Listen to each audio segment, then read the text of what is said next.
Welcome. Thank you for joining us on today's webinar hosted by the National Center for Pyramid Model Innovations.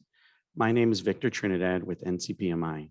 This webinar is part of the Within the Framework webinar series. Today's topic is Understanding Trauma-Informed Care in the Pyramid Model, Supporting Resilience and Early Intervention, presented by Chelsea Morris, Amy Hunter, Debbie Kennerson, and Margo Candelaria. Thank you very much, and please proceed. Thank you so much, Victor. I'm Amy Hunter, and as Victor said, I'm here with my colleagues, Chelsea, Debbie, and Margo, and we are about to get started. We will have Debbie and Margo introduce themselves a little bit later in the PowerPoint and the presentation. For now, I'm going to be taking us through the next couple slides and then transferring it over to my colleague Chelsea. And as Victor said, please, we encourage you to type your questions in the Q&A box, or feel free to use the chat to say hello if you'd like to say hello and say where you're watching us from. Well, we love that too. So let's go ahead and get started. So we are going to be talking about trauma and trauma-informed care and resilience. And anytime we talk about trauma, I'd love to offer a few self-care strategies. Trauma can certainly be upsetting. It can be triggering. Sometimes things get activated that you may be surprised about. So just to go through some self-care strategies for today, or you may find these helpful in other settings or other times when you're focused on trauma, or when you're in a situation where you really want to draw upon some self-regulation. So just pay attention to how you feel. Notice if there's some tension in part of your body that might be a change. Pay attention to your breathing. Consider focusing on your breath can be a wonderful grounding strategy and can really get your body to be able to relax a little bit more. So consider focusing on your breath, noticing if you're breathing a little quicker, or maybe drawing attention to taking deeper, more belly breaths can always be really helpful. One of my colleagues, this is her go-to, is, jot down some words or jot down a picture about, how you're feeling. That can be really helpful. And some other sort of grounding strategies, that keep you sort of in the present and not caught up in sort of thinking about past events or things that might be occupying your mind about the future, is just noticing sounds that are around you. Sometimes I hear the birds outside of my window, or notice if you smell anything interesting or different. Make sure nothing's burning in your house. Feel your feet on the floor. So very rarely do we pay attention to the fact that our feet are on the floor when we're walking, or maybe if you're sitting, put your feet on the floor and really pay attention to what that feels like, or pay attention to what it feels like to sit in your chair. And of course, anytime, take a break. This, as Victor said, is recorded, so you can always come back to it if something feels a little upsetting or activating in this particular moment. And always feel free to talk to friends, supportive supervisors, colleagues, your go-to person if something comes up for you as you're listening to conversation about trauma. So hopefully you find those strategies helpful, either if something comes up today or in the future, you can use those as well. So what we're going to do in the next hour or so is go over what we refer to often as the guide, but it's really a guide or resource that looks at integrating trauma-informed care and the pyramid model. The official title, Chelsea's going to talk a little bit more about it, but is a guide for early childhood professionals to support young children's resilience, and really looking at this piece around alignment of trauma-informed care and the pyramid model. And then we're going to discuss with our two program leaders, or leaders in states here, Margo and Debbie, about what that might look like at a systems level or at a program level, focusing in particular on early intervention. And we'll highlight some resources that are available through NCPMI and through the Pyramid Model Consortium. But we look forward to hearing your questions and hearing from you as well. So I'm going to turn it over to Chelsea. Excellent. Thank you and welcome everybody. Thank you for having us today and joining NCPMI for the webinar. It's nice to see where everybody's coming from in the chat. Our primary focus, as Amy said, is to visit with Margo and Debbie about their state leadership and how trauma-informed care and pyramid model looks in their settings. But I wanted to make sure that we took the time to outline for you what's actually in this guide as a professional resource to early intervention. And so the guide is about pyramid model and trauma-informed care in the vein of supporting young children's resilience. And by engaging with the guide, early interventionists can learn the definition, the prevalence of trauma. You can dive into how behavior relates to trauma and think how in practice the pyramid model might align with trauma-informed care in your settings. There are 3 appendices that we'll highlight a little bit more toward the end, but that they are specific to settings. And for the purpose of this webinar, there is an early intervention appendices about implementing the 2 in practice. Go ahead. Oh, yes. Sorry, I'm falling down on my job here. There you go. And so we want to start with just the definition of trauma that is used within the guide. We know that definitions can range, and depending on who and how you serve infants and toddlers and their families, definitions of trauma might vary. And so the definition for our common language today is that trauma occurs when frightening or harmful events overwhelm a child's ability to cope with or deal with the event or events. We recognize that some children experience trauma from ongoing or recurring experiences, such as chronic abuse or witnessing domestic violence. However, we also recognize that trauma can occur as a result of a single event, such as a natural disaster or a car accident, or something that is less defined as trauma, such as immigration status or other frightening experiences. One thing that the guide does, we think, relatively well is describe the relationship between trauma and behavior. And that's an incredibly important link when we think about the overlay of pyramid model and trauma-informed care. And so the guide will really walk you through, including how to understand that children's behavior largely depends on their ability to cope with stress and challenging situations. When children have experienced trauma, often they have difficulty regulating those responses to stressful situations. And that sort of biological stress response then becomes triggered based on those experiences, which then leads to increased difficulty coping with challenges. And so it's important to remember that behavior resulting from a child feeling unsafe might be a biological stress response that's related to children's trauma experiences. And the guide will really help you make those connections between the behaviors you're seeing or supporting in your settings and trauma-informed care practices and pyramid model practices.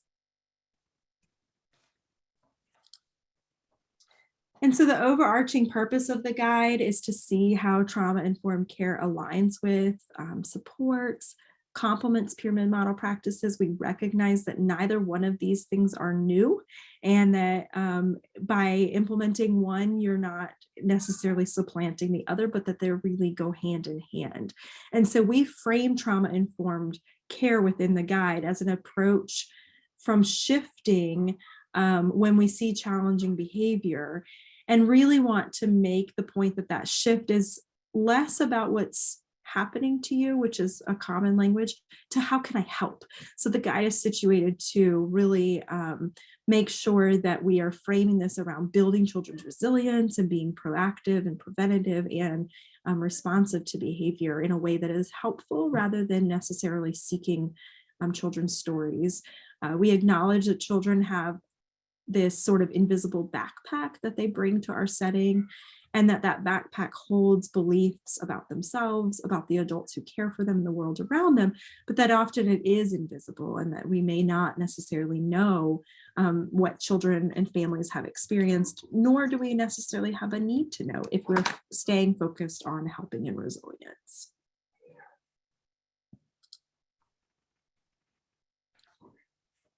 So within the guide, we do utilize some existing frameworks from SAMHSA about trauma-informed care, primarily the 4 Rs, which are assumptions to guide early intervention approaches and early childhood approaches.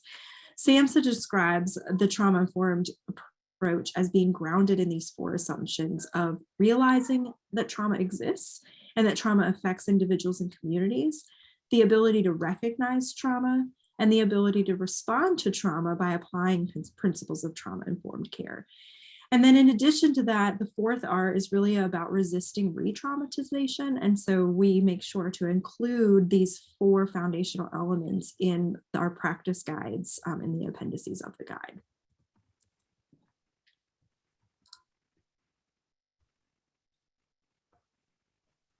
And then finally, one of the foundations of the guide are the 6 key principles of a trauma-informed approach. Each of the appendices have been derived from these 6 principles of safetyness, trustworthy and transparency, peer support, mutuality, empowerment, voice and choice, and cultural, historical, and gender issues, which we reframe as equity and culturally responsive practices in the guide, recognizing the impact of each of these things as we move toward attitudes and practices that are supportive of children and families. And then within the guide, as I said, the primary purpose that Amy and I set forth to do with this information is really align these public health models, these existing frameworks of trauma-informed care in the pyramid model, to see how they complement each other. And so while sometimes discussed as 2 mutually exclusive frameworks, in practice, and what I hope that you're going to gain from Debbie and Margo sharing with us, is that they are significantly influencing one another. And so, for example, children who have experienced trauma need close, secure relationships and safe, predictable environments, which are 2 elements of the universal tier pyramid model. And so you can kind of start to see how the 2 inform each other, and that in practice, we don't mutually exclusively implement these 2 things, but instead that they really feed off of each other and are interwoven components that are better understood when we do them together.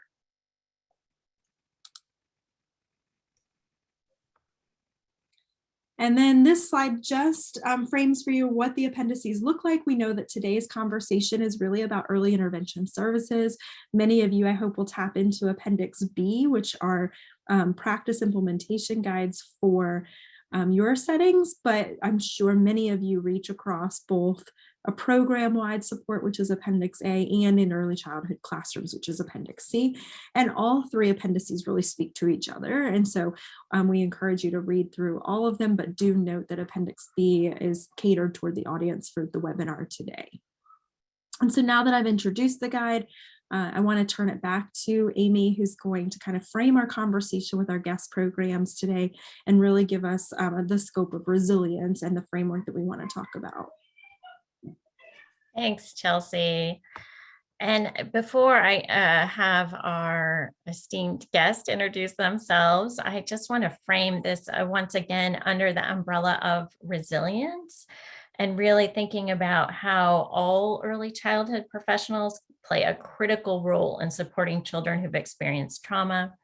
They can ensure at a minimum that the care that's provided does not re-traumatize young children, and early childhood professionals can also, of course, help to be a buffer on the impact of trauma. And most importantly, in early intervention, they can really assist families to be able to buffer those early adverse experiences or those possible traumatic experiences. And so I just really want to frame this under the idea of helping children to be able to, what resilience is often referred to as bounce back from adversity. But one of our wonderful training participants another time shared with me an addition to that, or a note on that, to say maybe it's not bouncing back from adversity, but maybe it's bouncing forward from adversity. Right. And I see Margo nodding her head on that. I liked that addition as well. So really thinking about how we do our work to support children and families to be able to cope with what they've experienced, to be able to heal from what they've experienced, and to be able to support their resilience. And so I want to introduce Debbie and Margo. Debbie, tell us a little bit about who you are and the work that you do, and particularly how you came to get involved with the pyramid model and trauma-informed practices. So good afternoon, everybody. I'm Debbie Kennerson. I am a master's level psychologist and have been licensed and practicing in North Carolina since 1992, working with children and families in a variety of different places and agencies. In terms of pyramid model, throughout my career, before it was pyramid model, when it was CEFL, I was a CEFL trainer providing supports to families in early childhood education settings and teachers. And in North Carolina, we now are looking at implementing the pyramid model as part of our state systemic improvement plan. So we started out with coaching and natural learning environment practices using the Sheldon and Rush model for family coaching. And we are now moving into doing the pyramid model and integrating that in with all of our practices. Thanks, Debbie. And Margo, tell us a little bit about you. Hi, I'm Margo Candelaria from the University of Maryland School of Social Work. So I am a licensed developmental psychologist by training here in Maryland, and I've spent all of my career working with infants and young children and families, including being like the psychologist embedded in our Part C program in Baltimore City for a long time, and worked directly with that program to understand trauma and parenting and all of the things involved with that. 6 years ago, I joined the Institute, and we are contracted with the Maryland State Department of Education to sort of promote and support the implementation and evaluation efforts of our pyramid model work throughout the state. I'm actually our lead evaluator. You're lucky to have me because my colleague is on maternity leave, who actually oversees all of our implementation work. But because I have a clinical background, I'm very, very, very well knowledgeable about all of the implementation work. In our Part C program, we, through our SISIP grant and program about 6 years ago, started implementing pyramid models specifically to promote attention to social emotional skills and to address social emotional concerns in the Part C process. And that happened in conjunction with the Sheldon and Rush model and the implementation of the routines-based interview. So we've also been working with jurisdictions throughout the state on infusing all of those, overlaying pyramid model throughout that, and using the pyramid model practices to help families throughout the process. Thank you, Margo and Debbie. And I'm going to put up for just a second. These are the questions that we're going to be asking Margo and Debbie. And I'm going to turn off my screen share so that we can all look at each other and have a conversation. But I encourage those of you who are watching to take a look for a second at these questions so you know what we're going to be talking about, and feel free to post your own questions so that we can ask Margo and Debbie your questions as well.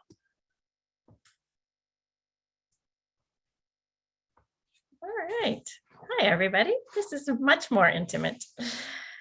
So let's see, who wants to answer first? This idea of how does trauma show up in the work of early intervention in your programs or in your state?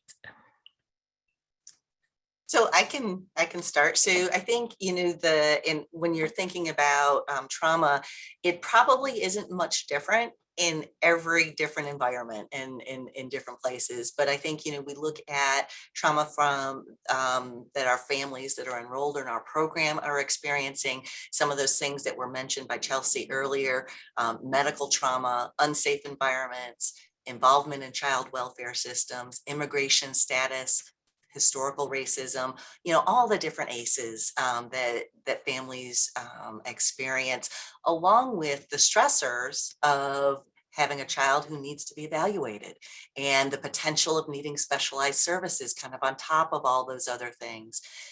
Then the other part of it is our staff. Staff come with their own trauma experiences and then have the added experience of secondary trauma working with families who are experiencing trauma. So the experiences of trauma impact how adults are responding to each other in our system, how staff and families respond to each other, the framework families use to think about how to respond to us coming in to work with them, how our staff, yeah. So I think it's one of those things where it impacts every piece of what we do.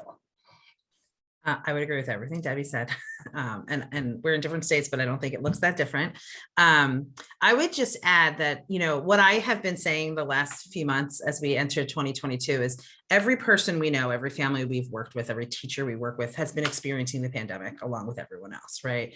And so the most protected families didn't come out unscathed. The most resourced, the ones who didn't lose homes or jobs or were able to maintain childcare, all of those things. It was a stressful time for everyone. It's globally traumatic.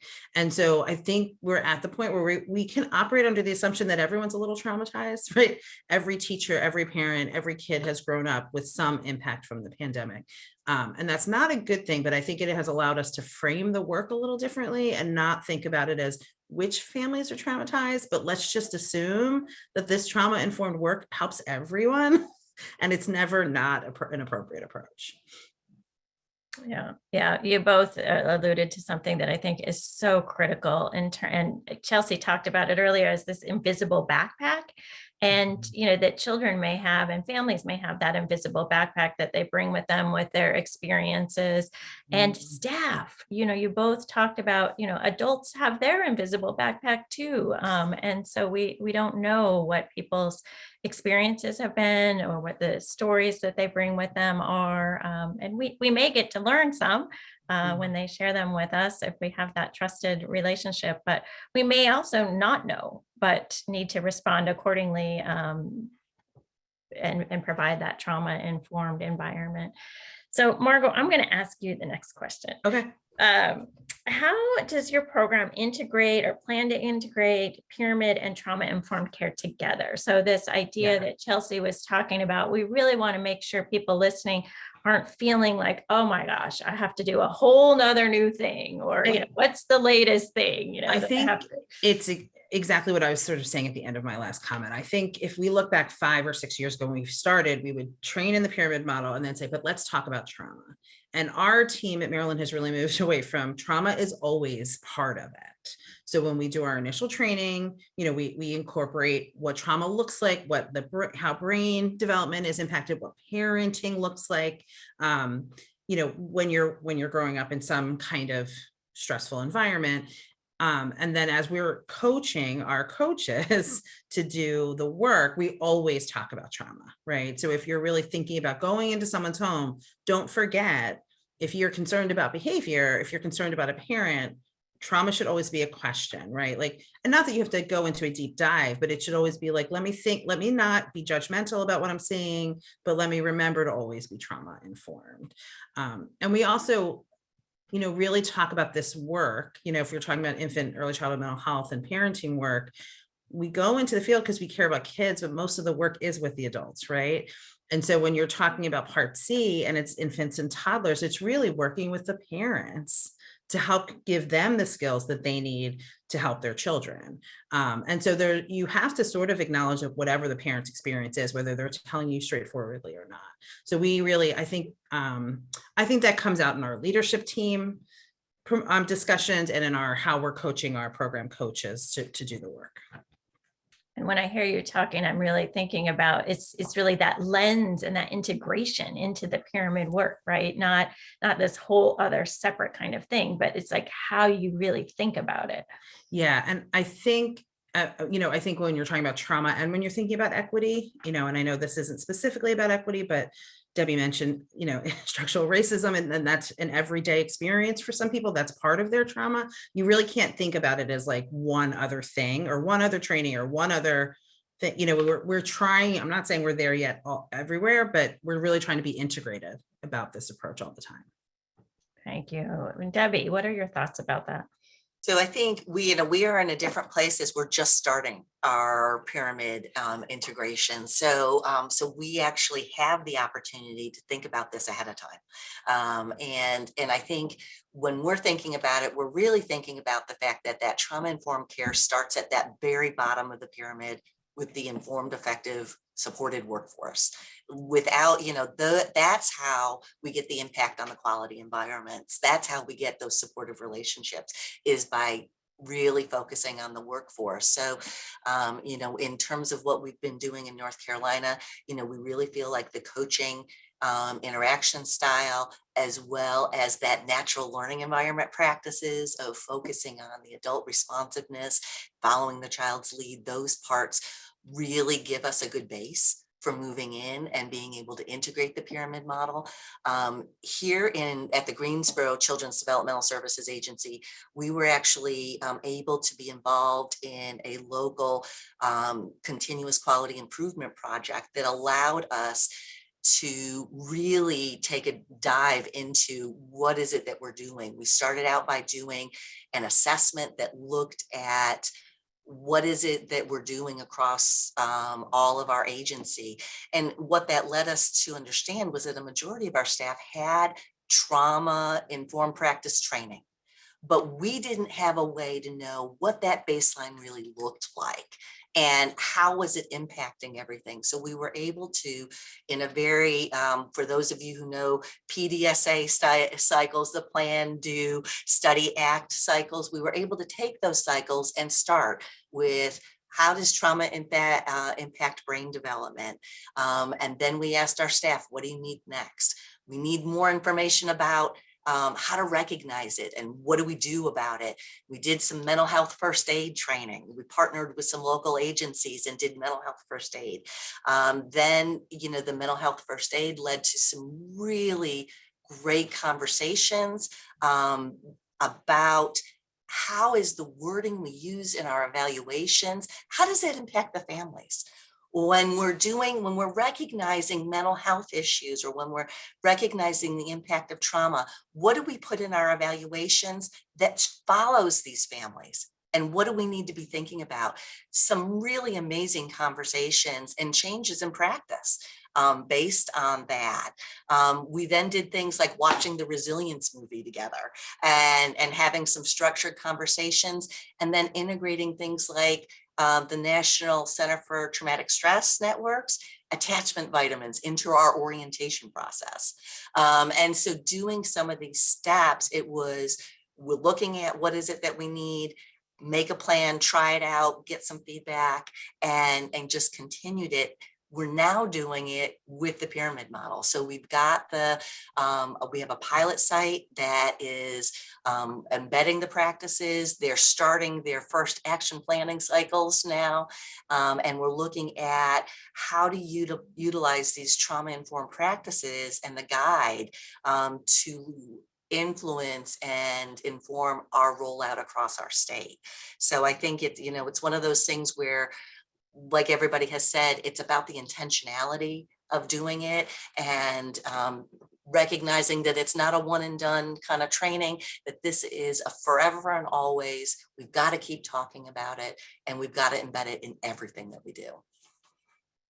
I love that. I'm just glancing at the chat as you all were talking, and I want to lift up this comment that Mel put into the chat. And she said, maybe it's now more about creating a culture for resilience for everyone. Mm-hmm. I heard like that thread running through both of what you said. And I'm really struck, we've talked to lots of, local programs, state programs, all kinds of different programs who have both used trauma-informed care and the pyramid model and have started it in different ways, which I really appreciate both of your stories in terms of, Debbie, you talked about, you sort of started with some trauma-informed care training, and now you're bringing in pyramid. And I know other places have been doing pyramid forever and then are sort of now overlaying the trauma-informed care. But, they really kind of go hand in hand and fit, really nicely together.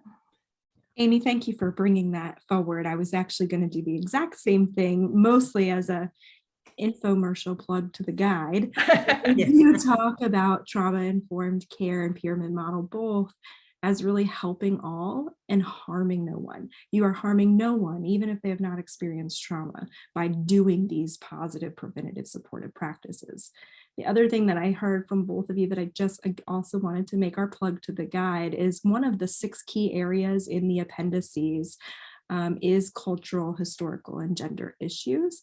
It's reframed as equity and culturally responsive practice, recognizing the importance of culture, disparity, historical trauma, and equity as kind of a way of actively working toward anti-racism and anti-biased attitudes. And so for all of you on the call today, some of the work that Debbie and Margo are highlighting, those practices are actually in that section. And I see one other question in the chat that I think it makes sense to talk about now before we go on. The question is, are the modules, so she's referring to the pyramid model modules, which there are infant toddler modules and preschool modules on pyramid model. And she's asking if those module trainings will be updated to include more information about trauma and how pyramid supports trauma-informed care. And the answer is yes. So both of those, the preschool and the infant toddler modules, are being updated sort of as we speak. And we sincerely hope to be integrating, and our plan is certainly to be integrating some of this trauma-informed care information. And as we take no shame in advertising the guide, but we feel comfortable advertising it since it's free and it's online, much of that information will be drawn from that guide as well. And those practices are listed there. Amy, can I just add that in Maryland, we have added a lot of the trauma-informed content to the live trainings that we do in our coaching work. So all of that work. And we do have some online modules in our state also that are separate, where we have just infused it like in the very beginning up front. It's not as deep as like a separate 2-day trauma, but we really have made an effort to always infuse it anytime we go out to have to deliver content. Well, and you all both use the parallel of equity, just like we infuse equity in everything we do, right? It's sort of how we do our work, right? So I really appreciate that. So who wants to sort of take a stab at this next question in terms of how does using both trauma-informed care and the pyramid model help children, families, and providers? So like kind of getting at that more nitty gritty, what does it look like in EI? And I'm happy to talk a little bit about that. In Maryland, as I think in a lot of other states, we have really moved to a parent coaching model. And I think that the pandemic facilitated the uptake a little more quickly. And so I think what that really means is 2 things. So individual therapists had to get away from I only do speech. I don't understand this part. I'm an OT. I wasn't trained in this. And parents had to get away from, okay, you're here, do the therapy, And so it really has, I think, taken integrating across disciplines, right?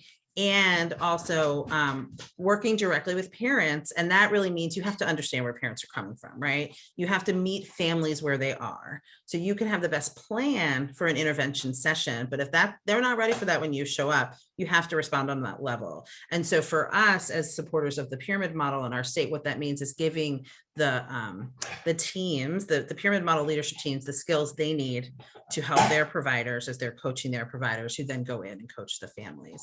We've also been expanding our positive solutions for families work in our state. So that really helps infuse parents with skills there. Yeah, I think for us, when I'm thinking about it, one of the things that I really like about both approaches is that it really focuses on self-reflection for the practitioners. And to have that skill, it's such a hard skill to develop, but that self-reflection, the ability to do that really can strengthen somebody's skills in building their own confidence and those of the families in working with their kids. It really helps build those really authentic and caring relationships that are really the basis for all change and engagement in the program.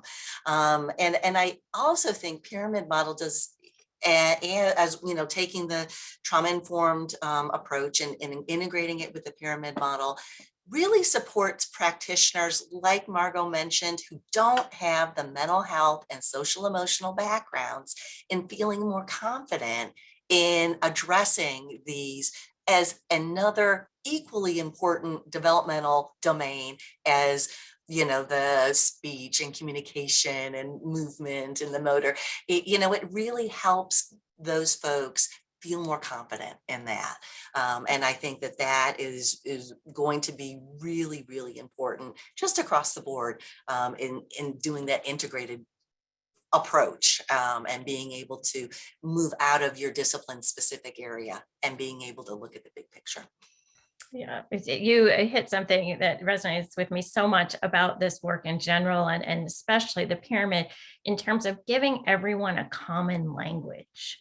I think that just, really goes a long way. As you mentioned, Debbie, well, I think you all have mentioned not all folks who work in early intervention have a background in social emotional development or in mental health. And, even parents we work with really appreciate having this information and this common language to be able to talk about how to promote young children's social emotional development and how to promote their resilience. I appreciate you all mentioning that. There's a question in the chat before we go to our other formal questions here that I really want to pick up, because I know those of us on this call have a mental health background, but I think this question is really important. And the question is, so we've mentioned here how trauma affects the brain, and we know that early childhood trauma can literally change the architecture of the brain. But the question is, do we believe that the brain can be rewired with the necessary services available to the child? And I just would love for all of you to comment on that. And I know you want to comment on it too. So, I mean, what we know is that brains are resilient, right? And there is great potential for neural pathway regrowth. But we also know that potential decreases as kids age. And it's more, you're going to have more robust sort of repair if you've had less trauma. So the more trauma, the more persistent it's been, the longer it's been, the more severe it's been, the harder it is. That doesn't mean it's not possible. And, change is possible at all. This is why we're doing this work. This is why early intervention exists, because we know that we can actually, regrow neural networks, literally. That being said, we also want to invest in the early years so that we have the biggest return on our investment, and do that. And that repair really happens within the context of reparative relationships. And that's your primary caregiver relationship, but it's your child care relationship, your community, your relationships, your relationships with your early intervention providers, your pediatricians, all of your people. So, that's exactly why this trauma-informed approach has been developed, it's to facilitate that kind of repair. Debbie? I don't think I need to add anything. That was perfect. Elsie, do you want to add anything? ESP was going there. It was good. No, I was just going to congratulate us for picking two stellar people to share this work, because yes, absolutely, brains regrow. And Margo, you said it absolutely beautifully, how important that is. Well, and I agree. And I would add that it's never too late, right? We do the early intervention exactly because of what you said, that the earlier the better, and that we know there's more likelihood to impact the long-term trajectory the earlier we address concerns. And I'm thinking of how you both talked about working with parents, and that trusting, non-judgmental, getting the feeling as a parent of being seen and being heard, and, not being judged. And those relationships also, between providers and parents can also change how parents feel and see the world themselves. Right. And that's what's going to make the biggest difference. I think that's why taking the approaches that we are in terms of using that coaching interaction style with families is just so critical, because we're only there as early interventionists for the first 3 years. And yes, there's a lot of brain development, and there's a lot of growth, and there's a lot of repair that can happen, but it continues after age 3, and we're not there anymore. And so it's really important that that approach focuses on building the confidence and the competence in the parent so that they know that they can continue to do this with help, with guidance, with expert, discipline specific information as needed, but that they can continue to do that for their child.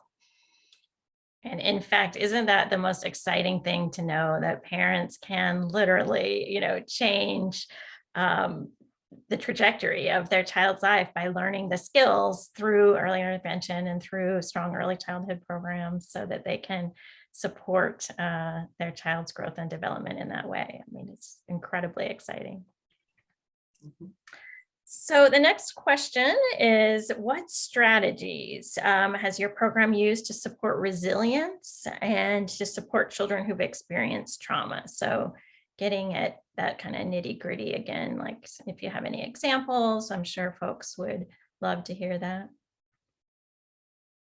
Well, I think, we're looking at focusing on the adults. I don't want to be like a broken record here, but it really is focusing on the adults. So focusing on how you're educating and supporting your staff so that they have what they need. And I think as we're looking at it, one of the things that we're starting to look at statewide as well as internally is looking at reflective supervision and how can we build the reflective supervision that we know is needed for our staff, and that parallel process of working with the staff and being able to do that, and then how that influences their ability to work with families. So I think that's one of the things that we are just beginning here, but really recognizing the impact of that. And when you're talking about that, Debbie, you're really talking about having someone to talk to about what comes up for you when you're on that home visit, right? So to be able to really process what's going on in your own experience so that you can best show up for the families when you're in that visit and in their presence, right? Yes. We also have a couple of other I think just resources in our state that we're trying to connect our early intervention providers with. So we did a survey with we have 24 jurisdictions in our state.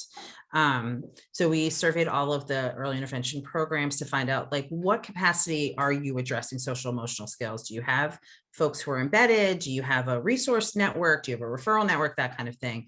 And then we were able to sort of try to identify where they could refer out, which programs had internal capacity, and then so how do we support them to make sure they're addressing social emotional concerns. And we've connected we're in the middle of a pilot project to connect our early intervention system with our infant early childhood mental health consultants so that they could also be accessed when, just that your pyramid model strategies are getting to tier 3 and maybe you want to pull in some services. So we've really just tried to infuse capacity within Part C, but also let them know, of course, you aren't going to handle all of the things that come up. And here are the things you could pull in as supplemental services. I'm glad you brought that up, Margo, about mental health consultation. There are some really nice resources on NCPMI about sort of the role of the of a mental health consultant and of a pyramid model coach and of a therapist, and how all of these different people who really do focus on social emotional development can work together and work in alignment. And there's different models of how that might work. But I'm really glad you brought up, there are many folks who sort of serves a similar goal, right, of promoting young children's social emotional development and supporting families. Right. And what we were able to identify that Maryland's also a very local control state. So there's very little that's top down consistently across the jurisdictions. And so some programs had supplemental funds that they used to have a social worker in-house and did a lot and were able to do a lot of things. And some didn't. And so we were like, well, in the areas that had less access to less resources, could we pull in the consultants? And then we've actually been doing joint meetings with them, case conferencing together. They may or may not actually ever see a family. So they may get referred to a family as a linkage service, but they may just be adding additional support to the intervention team. Which brings me to my last question, but certainly not the least important question. And I think, it really relates to what you were just talking about, both of you, about supporting staff. So supporting those early interventionists and supporting the intervention teams to be able to do this work. And so do you have any other thoughts or any ideas about how you sort of conceptualize that, supporting folks to do this work? So I know, we actually, Margo did a similar thing in North Carolina.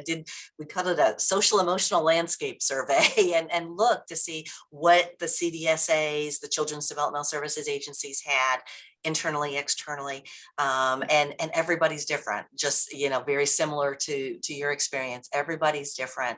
I know in our agency, one of the things that we have done is created a social emotional team. And that team is made up of licensed staff and unlicensed staff, some of them working on licensure, some of them not, but folks who have a variety of backgrounds in either providing things like attachment and biobehavioral catch-up, child-parent psychotherapy, so Triple P, the positive parenting program. So different levels of expertise, different types of evidence-based practices. And internally, what we've done is these folks have a very protected time to meet for reflective peer supervision. And it's like it's a protected time that cannot be taken out for anything else during that time. And I think as we look across our state, we're beginning infant mental health endorsement through the statewide Infant Mental Health Association. And so I am excited about the possibilities of getting those extra supports. Again, I know I've already talked about it, but that reflective supervision, I just feel like that is such a key part of folks being able to learn that self-reflection and be able to really understand that how what they're feeling and what's going on is impacting their ability to work with others. Mm-hmm. And I really love how you all have outlined this really clear parallel process, right? To supporting the staff so that they can support the families, so that the families can support the children. And it's critically important. Anything else you all want to add? Anything? I would just add that we have worked really hard to not have early intervention and other areas across our state view the pyramid model as something that's different or competing with existing things. So if you're doing children in rush, or you're doing routines-based interview, or you're all the other demands of your job, that this isn't like a separate thing, that it can overlay, and it's and help and enhance things. And I think if you're really thinking about from an implementation perspective, right, there was a lot of anxiety in that readiness pre-implementation stage around this is going to be so much work, it's one more thing. And so really working with the teams to sort of get their buy-in about why these are important skills and how it will help facilitate the work. So not see it as a burden. And the other thing I think we've just really worked hard to do is integrate with our other state systems. So it's not like this is one thing that Part C is doing, but pyramid model exists in other places. Early childhood mental health efforts exist in a lot of places. So we have a state infant early childhood mental health steering committee. We have an infant mental health association. So just trying to get folks, connected. So none of it feels disjointed. That's really helpful. Thank you, Margo. Chelsea, were there any questions from the field that we didn't capture?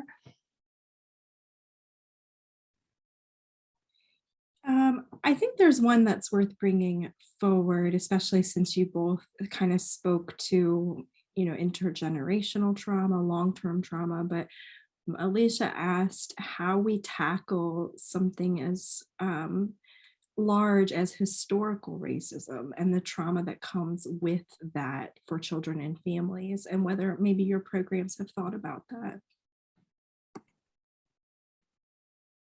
There's a lot of historical racism in Maryland. Baltimore and some of our other counties, we're a very diverse state, although it's not evenly distributed everywhere. So I think our leadership team, our state leadership team, which includes our Part C representatives, did a deep dive into equity work.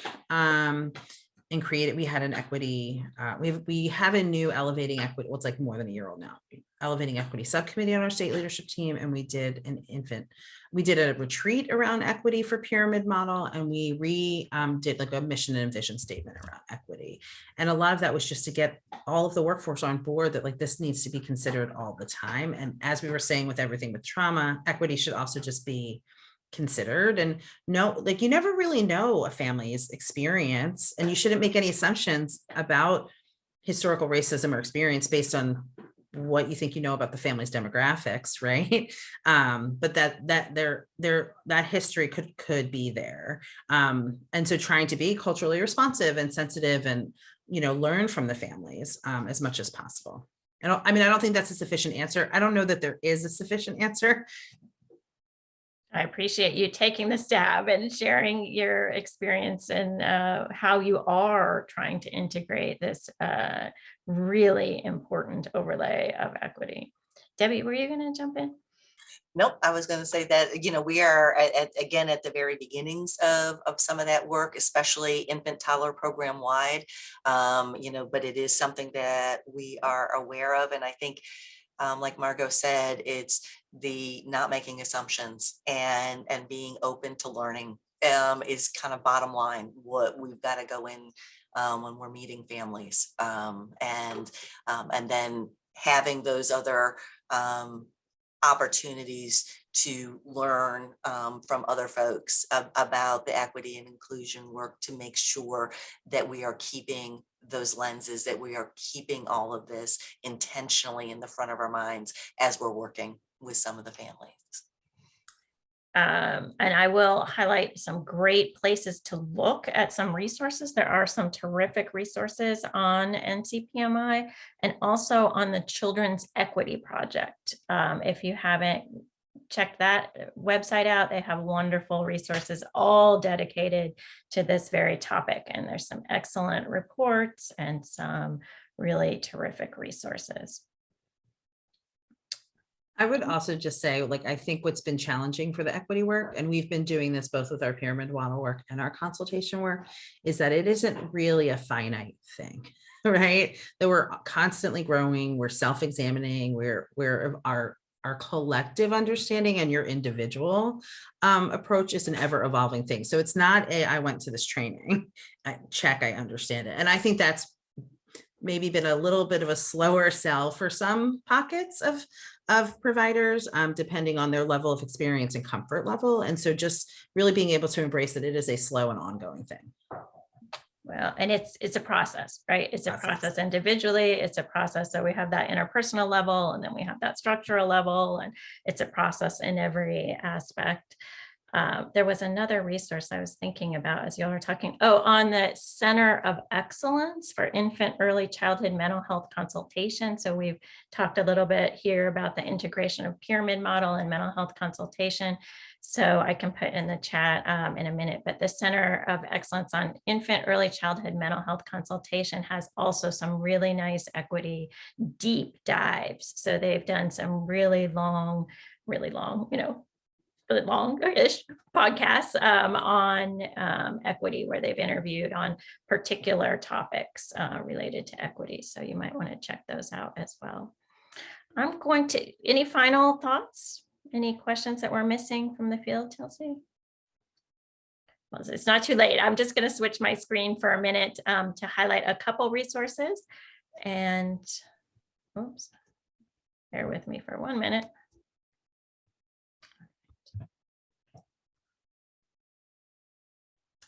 So a couple of resources related to trauma-informed care and the pyramid model. There are e-modules that are put out by the Pyramid Model Consortium on trauma-informed care and the pyramid. So you might want to check those out at the Pyramid Model Consortium. The NCPMI has these other two resources. This first resource here in the middle of the screen is just kind of a one-pager overview, very much in line with the information that we've shared here, but just in a sort of one-page form.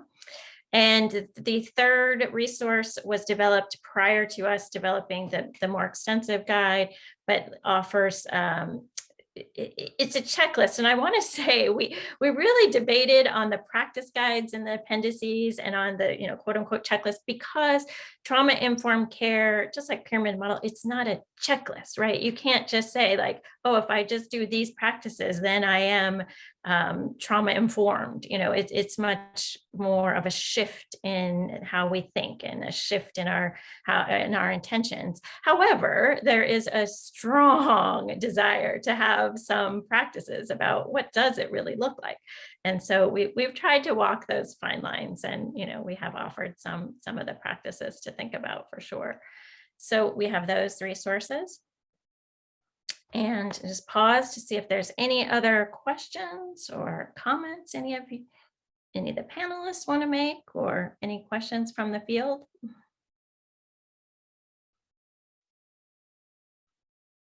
No, I think we're good. All right. Well, in just a second, I'm going to turn it over to Victor, our behind the scenes wonderful support, who helps make sure we put this all together. But I want to thank so much Debbie and Margo for sharing your expertise and your time and your experiences in your various states. And my co-host, Chelsea, thank you very much. And thanks to all of you who have taken an hour out of your day to join us here to learn more about the pyramid model and trauma-informed care in early intervention. And we just appreciate the work that you do out there every day to support children and families. It's greatly appreciated. And now more than ever, it is so needed. So thank you all. Victor? All right, thank you very much. Hopefully you should be seeing the survey slide now. Your feedback is very important to the work that we do. Please remember to provide your feedback on this webinar with our post-webinar survey by typing the web address shown on this slide into your internet browser. Your certificate of attendance will appear once you submit the survey. We invite you to visit our website, challengingbehavior.org, to sign up for our upcoming webinars, access recordings, download pyramid model resources, and more. Thank you to our funder for making this webinar possible. This concludes our webinar. Thank you all and have a great rest of your day.